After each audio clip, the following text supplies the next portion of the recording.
Hello, this is Marva Rose of Body Aware Grieving, and I have a topic today regarding suicide. And a friend of mine just recently shared the process she had gone through where she went through a period where she actually became pre-actively at risk of suicide. And she was aware of what's happening, and she'd had a few incredibly stressful years where there was health issues, money issues, some very troubled times at her job, and she eventually took an early retirement from a job where all of a sudden she didn't have the structure she was used to, and she was missing these people she had spent many, many years with, and she just really went into a tailspin.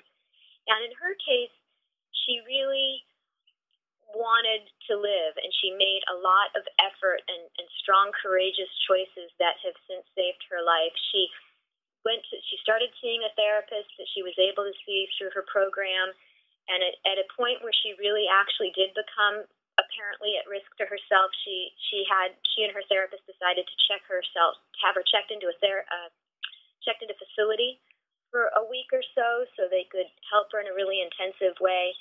And this is a person who generally was very upbeat, and she was generally very, very joyful and stayed busy and had a lot of friends, but she just really was beaten down by a few years in a row of stressful occasions that it sort of just ground her down, and it got her to where her thinking was turned around and her thinking was working against her instead of having her thinking work for her. And I just recently was contacted by her when she was at that really low point, because there's people you can be friends with for a long time, and maybe it's okay to get together with them every few months or see them every couple months, connect on Facebook or have the occasional email. But she really took the very courageous step that I'm eternally grateful for, where when she was at that lower point, she really connected with me and some of her other friends where we hadn't had contact in a little while, and she said, "Hey, can we get together and talk for a couple minutes? I need to share what's happening for me right now." And I'm crying right now. I'm sort of feeling like I'm about to cry right now thinking about it, because I'm so grateful that she did that, and she didn't let herself go any further in that direction. This was all in the past couple months that things came to a head like that, and so we tried to have some structure of, more phone calls than we would have, or sort of checking in with her more often.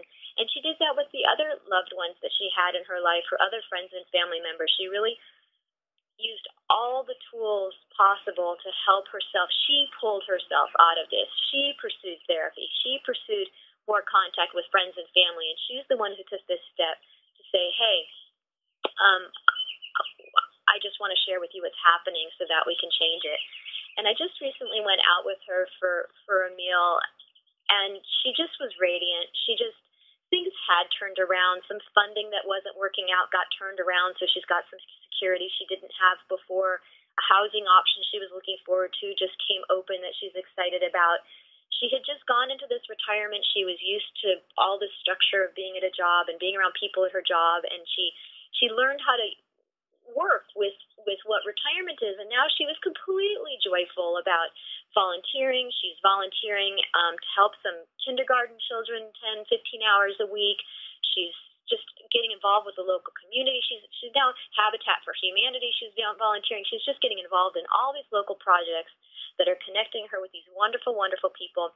And when we sat down, the first thing she started saying was, "Here's how busy my month is." And she had just scheduled all these events that she was really looking forward to, but it took her a while to figure out what that new lifestyle was going to be like and to learn to thrive within it. And I was just sitting there watching her, just look really radiant. She looked very joyful.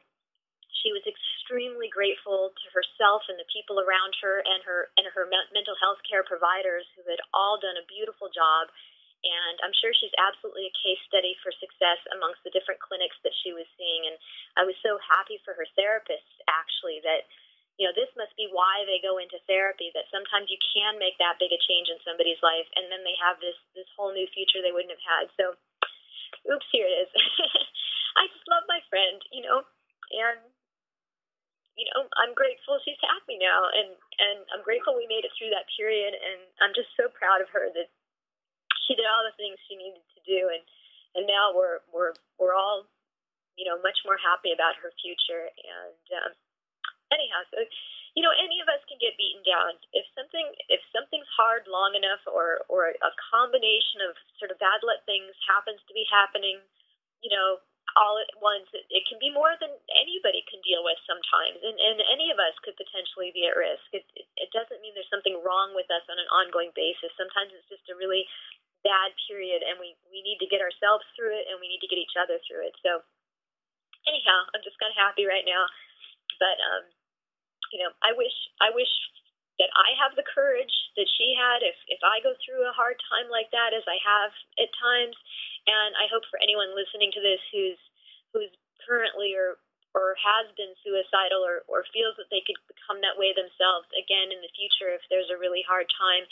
And it's just a cycle, and you stick it out. And like this woman friend now, she said things are so much better than I ever could have imagined even a few months ago. And turnarounds like that can happen, and they do happen. And I hope that kind of thing happens for any one of us who's going through a low period, and you just don't see around the next corner yet.